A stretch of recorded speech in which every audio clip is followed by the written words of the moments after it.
పెరుగుతున్న పెట్రోల్ ధరల ప్రభావం గిగ్ కార్మికులపై పడుతుంది. హైదరాబాద్లో లీటర్ పెట్రోల్ ధర 115 రూపాయలకు చేరుకోవడంతో ఆటో డ్రైవర్లు, క్యాబ్ డ్రైవర్లు, ఫుడ్ డెలివరీ బాయ్స్ ఇబ్బందులు ఎదుర్కొంటున్నారు.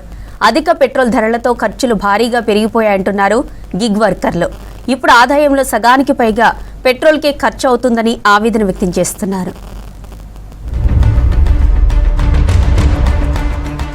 గ్రేటర్ హైదరాబాద్ పరిధిలో 4 లక్షల మంది గిగ్ కార్మికులు పనిచేస్తూ ఉండగా పెరుగుతున్న ఇంధన ధరలు వారి జీవనంపై ప్రభావం పడుతోంది. యాప్ కంపెనీలు కస్టమర్ల నుంచి అధిక డెలివరీ ఛార్జీలు, రైడ్ ఛార్జీలు వసూలు చేస్తున్నప్పటికీ తమకు ఇచ్చే కమిషన్, ఇన్సెంటివ్ పెంచడం లేదన్నారు గిగ్ వర్కర్లు.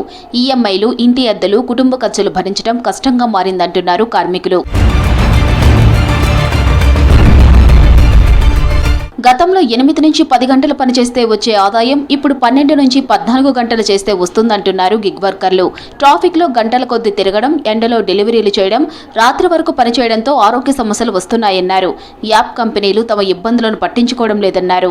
కమిషనర్ కార్యాలయంకి వచ్చినాము ఒక రిప్రజెంటేషన్ ఇవ్వడాని కోసం. పెరిగిన పెట్రోల్, డీజిల్, సిఎన్జి ధరలకు దృష్టిలో పెట్టుకొని ride hailing, Ola, Uber, Rapido కంపెనీలకు మాత్రం రేట్లు పెంచాలి. ఆ రేట్లు పెంచే దాంట్లో రాష్ట్ర ప్రభుత్వం, లేబర్ డిపార్ట్మెంట్ కావచ్చు, ట్రాన్స్పోర్ట్ డిపార్ట్మెంట్ కావచ్చు, తక్షణంగా ఒక జాయింట్ మీటింగ్ ఏర్పాటు చేసి దీనిపైన చేయాలనేది రాష్ట్ర ప్రభుత్వం పైన ఒత్తిడిదాను. సో ఈ అదర్ స్టేట్ వెహికల్ కూడా రాకుండా చూడాలని మనవి చేస్తున్నాను. ఎందుకంటే దానివల్ల మా తెలంగాణ డ్రైవర్లు కూడా చాలా వరకు ఇబ్బంది కలుగుతుంది. ఇంకోటి వచ్చేసి ఏంటంటే పెట్రోల్ రేటు, డీజిల్ రేటు కూడా పెరిగినాయి. దాని వల్ల చాలా సఫర్ అవుతున్నారు క్యాబ్ డ్రైవర్లు. సిఎన్జి కొరత ఉండటంతో ఇబ్బందులు పడుతున్నామని తెలిపారు ఆటో డ్రైవర్స్. బంకుల చుట్టూ ఎక్కువ సమయం ఉంటున్నామన్నారు. నెల రోజుల నుంచి సమస్యలు రావడంతో గిగ్ వర్కర్ల సంఖ్య తగ్గుతూ వస్తుందంటున్నారు.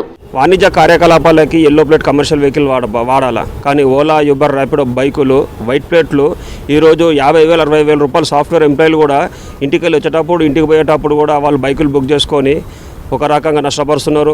ఒక రకంగా గిట్టుబాటు ధరలు లేక ఒక రకంగా నష్టపోతున్నాము. మళ్ళీ మీదికెళ్ళి మాకు పెట్రోల్, డీజిల్, సిఎన్జి రేట్లు పెరగడం వల్ల మేము బతుకు చాలా దీనంగా ఉంది, చాలా హీనంగా ఉంది. ఈ ప్రభుత్వాలు ఖచ్చితంగా కళ్ళు విప్పాలా, కళ్ళు తెరవాలా. ప్రజాపాలన, ప్రజాప్రభుత్వం అని చెప్పేసి ఈరోజు ప్రభుత్వ ఆదాయానికి దండి కొడుతున్నా కూడా ఈరోజు అధికారులు మాత్రము మొద్దు నిద్ర వీడతలేరు. అగ్రిగేటర్లు కూడా ఇంత జరుగుతుంది. రోజుకి కళ్ళు మూసి తెరిచే లోపల, రాత్రి పడుకొని పొద్దున్న లేచే లోపల రూపాయి 80 పైసలని, 90 పైసలని ఇట్లా పెరుగుతూ ఉంది. కానీ మా ఫేర్ చూస్తే మాత్రం గత 2019, 2020, 2021 ఎంత ఉందో అదే ఫేర్ ఉంది. ఫేర్ పెంచవచ్చు కదా. దీనిపైన నేను ప్రధానంగా డిమాండ్ చేస్తున్నా.